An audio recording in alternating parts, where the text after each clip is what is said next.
Those goals was to be the top Caribbean team.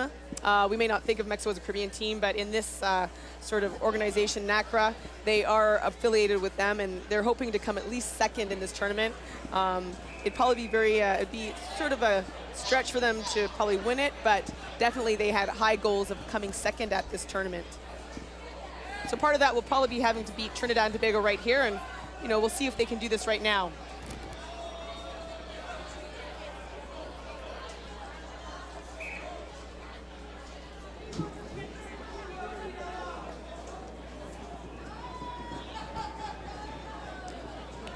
That was a knock-on call. It's going to be Trinidad and Tobago's ball. And we have a scrum.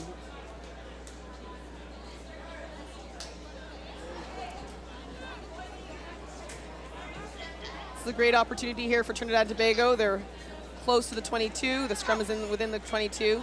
And this will be a good test to see if when these opportunities arise, whether they're going to capitalize on them and finish off. Ball comes out cleanly. And now Trinidad will have to move this ball. She goes in, sucks them in. Good fight there, though, through the middle.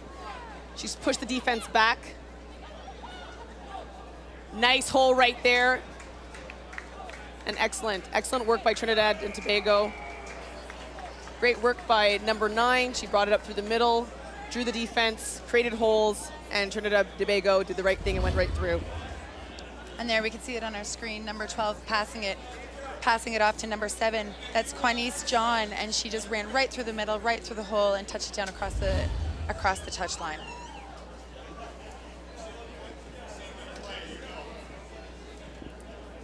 This is a great opportunity. I know there's going to be some opportunities for, especially via internet, not just Rogers TV, for people to watch these games. And I know, especially for the countries that are here at this tournament, they don't always get these opportunities to see their teams play. And I know it's a really exciting thrill to watch these women play on television, watch them play, now in today's day and age, watching rugby games on internet. We have a lot more access to this before than we used to. Scored by number 7, Quanti John. Great pickup there by Trinidad and Tobago, but then right into a turnover. That's not probably what they were hoping for.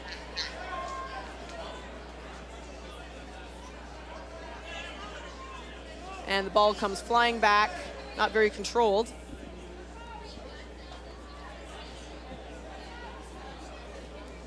And it's back to Trinidad.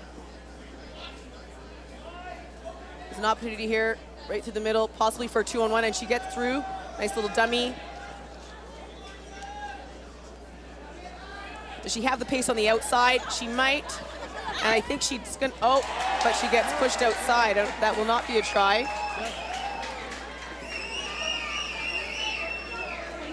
It looks like she probably could have gotten that ball in, but she just didn't get to the ground quick enough. Yeah, Marlene, you never want to see that happen when you actually cross the try line and then get pushed out of bounds when you're already in bounds and you just didn't quite touch that ball down. That's going to hurt Trinidad a little bit right now. Well, they're probably hoping this game goes their way, or she might regret that down the line, but hopefully Trinidad comes back.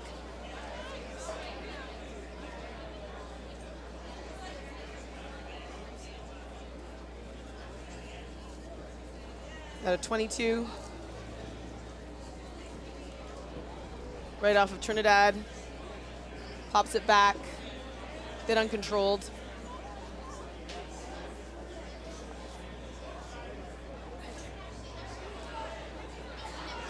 Places the ball nicely back.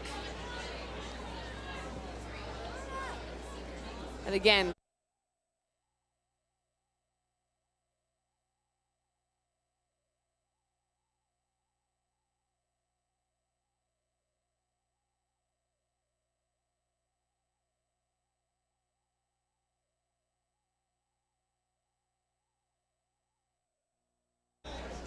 And again, there's that fighting for that ball to stay inbounds on the sideline and passing it off to number 1, Ayana Skeet, and again, crossing that line for another try for Trinidad.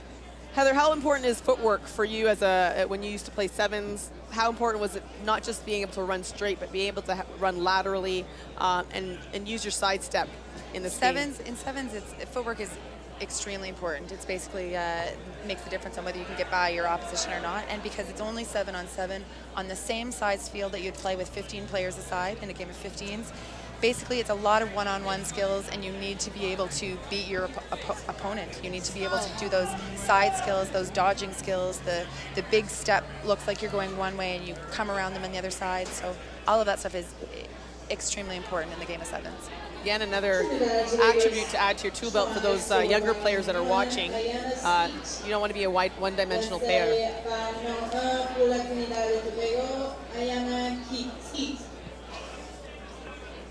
Right now, it's looking like Trinidad and Tobago have a hand on this game, but in the game of sevens, anything can happen. Anything can change. Right now, the score 10-0 for Trinidad, but Mexico's making something happen right now. Yep. Great take by Mexico. A little bit high, looks like, on that tackle. Yep, and they're calling the high tackle there. Trinidad and Tobago need to get a little bit lower. And they're holding her up. This might be a battle of the strength, a little bit bruised strength here.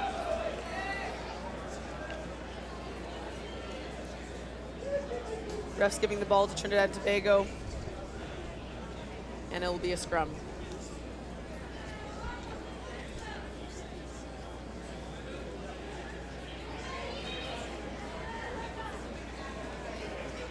You never know in the game of sevens, it changes from one moment to the next. And have you had games, Heather, where one moment you thought you had it, or maybe one moment you didn't think you had the game, and everything just changed in a matter of seconds? Oh, in sevens, anything can change. And as we were noticing in some of the earlier games, points can be racked up within a matter of, you can have 3 or 4 tries within just a couple of minutes. So it can change at any moment. And here we go, Mexico rounding the corner. Where's her support?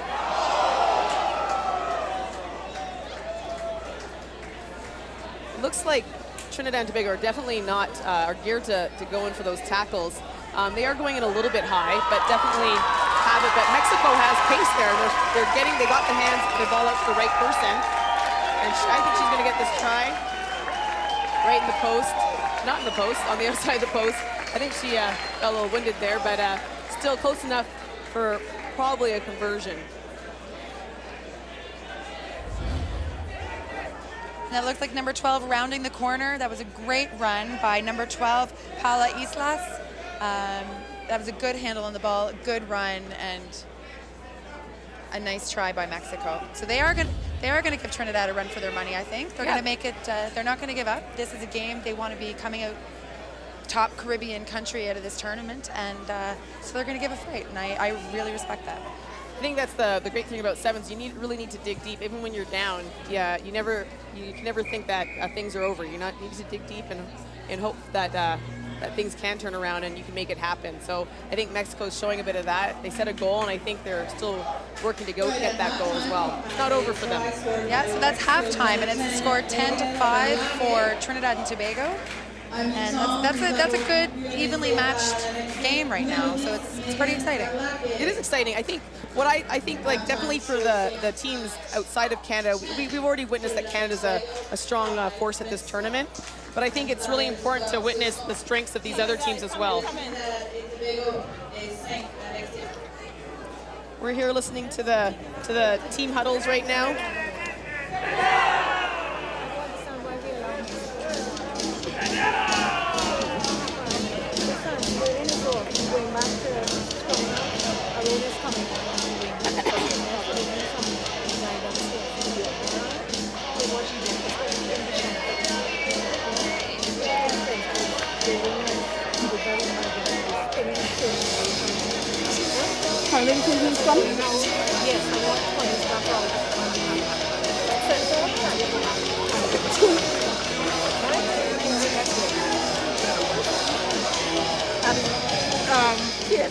Guys, come on.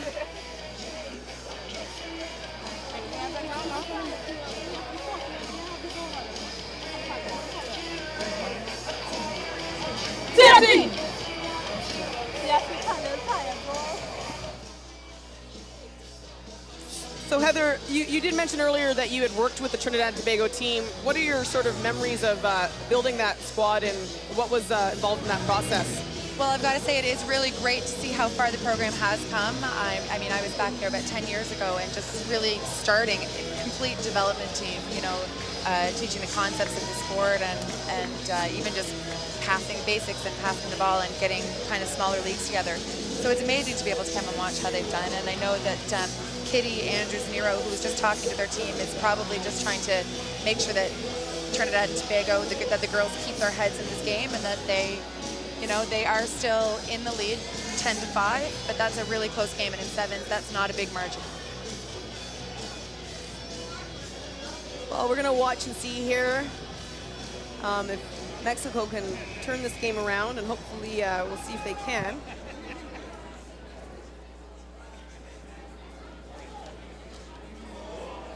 This is a good game, and watching it, you can see very different sizes. Trinidad and Tobago is physically a much bigger, more dominant team than Mexico, but Mexico is definitely holding their own, so it's interesting to see how their different styles of play are combining in this game.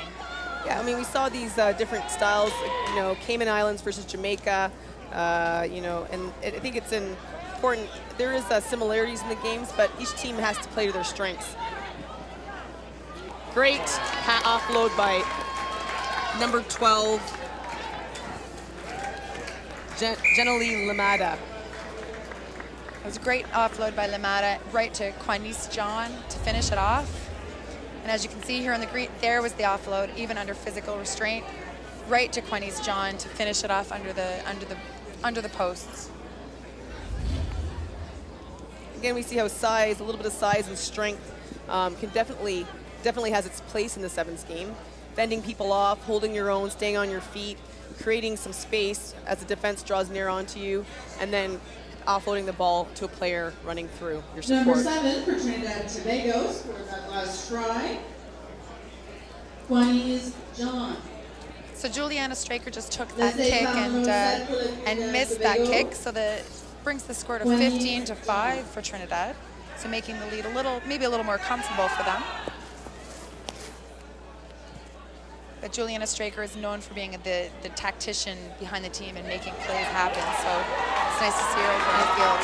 And there goes Mexico. And there we go, number 9, Mexico. Number 9 is the captain for Mexico, who actually lives in Canada and plays with one of the teams here in Canada that goes on tours and little trips and tournaments. She's the captain. That's Rosa Adriana Rivera. And she scored between the posts for Mexico, making it a tighter game. Bringing it right now.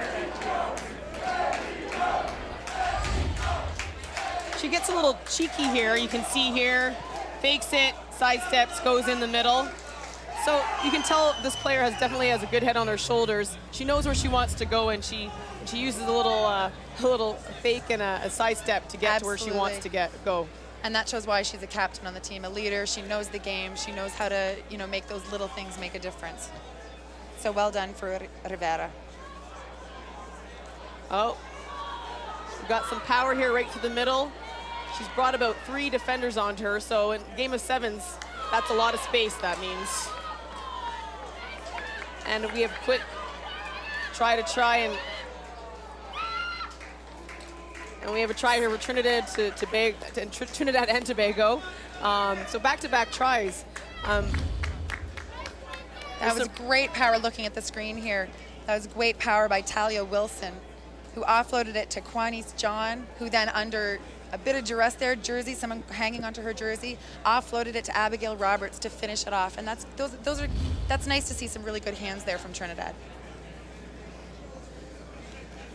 There's some research that shows that, you know, once you score a try as a team, you have to watch out, because it's very likely the team that you're playing against will come back and score quite quickly after you've scored that try. So you really got to work. I know when I played for Canada, that was a big thing we worked on, is you know, making sure that we kept our heads up after a try, because it's very likely the other team will try against us. Number 9 scored a try, Rosa Adriana Rivera Campos, with conversion by number 3, Renata Celeste Acosta Amica Mia. Pour la Mexique, le numéro 9 avec l'essai, Rosa Adriana Rivera Campos. So this game's a little closer now. Great pressure by Trinidad and Tobago. They're not letting up. but neither is Mexico. Mexico, we knew this was going to be a well-contested game, and both teams are working really hard. Score is 20-12 for Trinidad and Tobago, but Mexico is not out of this. Which brings our score to 20 Trinidad and Tobago and 12 Mexico.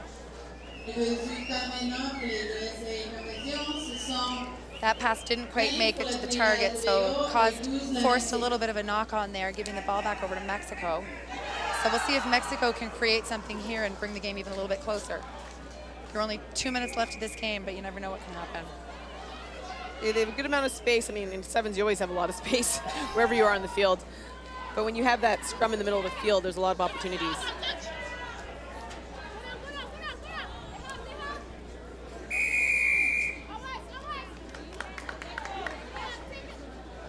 And a penalty which pushes Mexico back into their 22.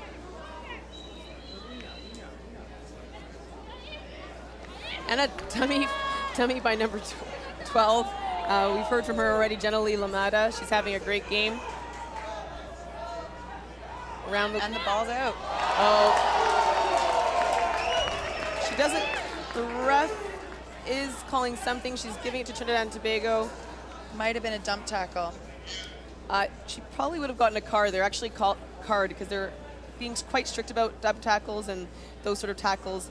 But maybe, shockingly, I don't know if they're going to call that. I think they just might have called a penalty. I know this year. Let's take a look here at what happened. Dump tackle, that looks fine. Yeah. Maybe that's what the call was. Anyway, ref's decision. So it went back to Trinidad and Tobago. And she's looking for that space there. Those short tackles can be difficult, but it's really important for the player to either have the ball in control or keep it in hand when someone's spinning you around their shirt. And we've seen that step before. We have seen that step before. That's Juliana Straker. She, this time she's successful with it. Yeah, Juliana, again, she's that natural leader on the field. I actually remember Juliana from when I was living in Trinidad, so it's interesting to see how far she's come in the last 10 years. And there we can see it again. She's coming around the corner, and she does her little goose step, we call it, I guess, and she just runs over that person. We'll have to ask her what the story is behind that, because I think she really likes that move. It might be her signature. That's definitely not the first time we've seen that today. And I have a feeling we'll see some more of it tomorrow. Can't wait.